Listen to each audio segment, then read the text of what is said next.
Moi, c'est Margot Petitot, j'ai 22 ans et je suis à l'IPAC Bachelor Factory Angers, je suis en gestion finance. Après le bac, je suis partie 1 an aux États-Unis à San Diego. Ensuite, j'ai commencé de l'ingénierie financière à Paris, et puis j'ai arrêté et ensuite j'ai recommencé donc, ici à l'IPAC depuis là, en première année de bachelor, deuxième année, puis maintenant je suis là. C'est quelque chose que je connaissais pas du tout, le 4L Trophy, et c'est une amie à nous qui nous en a parlé, qui voulait faire ça. Et nous, en fait, avec la personne avec qui je suis partie, on a tout de suite trouvé ça incroyable. C'était une expérience de fou. En plus, il y avait le Covid-19 à ce moment-là. Et on avait juste envie de sortir de chez nous, de partir et de faire un truc qui change, quoi. Et en plus, c'était humanitaire, donc c'était pour une belle cause. Donc on s'est dit tout de suite, let's go, quoi. C'est un raid humanitaire qui traverse la France, l'Espagne et une grosse partie du Maroc.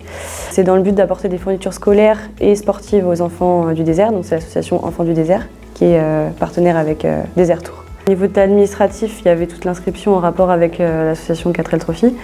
Donc il fallait remplir des documents avec le permis de conduire, le passeport. Il fallait vérifier que le passeport était à jour, donc ça c'était la base. Et puis ensuite, il fallait acheter la 4L, il fallait trouver une assurance aussi parce que toutes les assurances n'assurent pas les 4L qui partent au Maroc.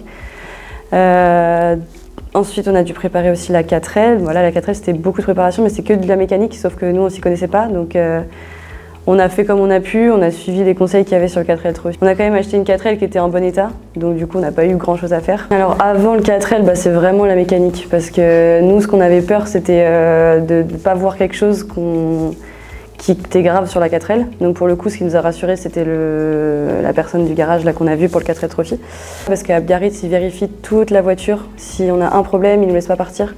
Donc c'était vraiment notre principale inquiétude. Tout ce qui était administratif, on savait que c'était OK, mais voilà. Et sur le raid, on avait la plus grosse inquiétude, c'était la traversée de l'Espagne. Parce qu'en fait, on est couvert, on est suivi par les mécanos du 4L Trophy uniquement au Maroc. En Espagne, ils ne peuvent pas trop nous aider parce qu'ils n'ont pas les droits sur les autoroutes espagnoles. Donc si on tombait en panne en Espagne, on devait appeler le rapatriement en Espagne, quoi. On n'avait pas le droit de se faire aider par le 4L Trophy. L'ouverture d'esprit encore plus, dans le sens où on se rend compte de la misère qui se passe ailleurs, on se rend compte de ce qui se passe ailleurs, quoi. Parce que nous, on roulait, on était dans nos voitures, on était contents de partir en aventure, c'est une aventure pour nous. Et en fait, on passait dans des villages où il y avait des enfants qui jouaient dans des terrains qui habitaient dans des maisons, c'était des tôles, quoi. On sait, on le sait tout ça, mais là on le voit, donc c'est encore différent.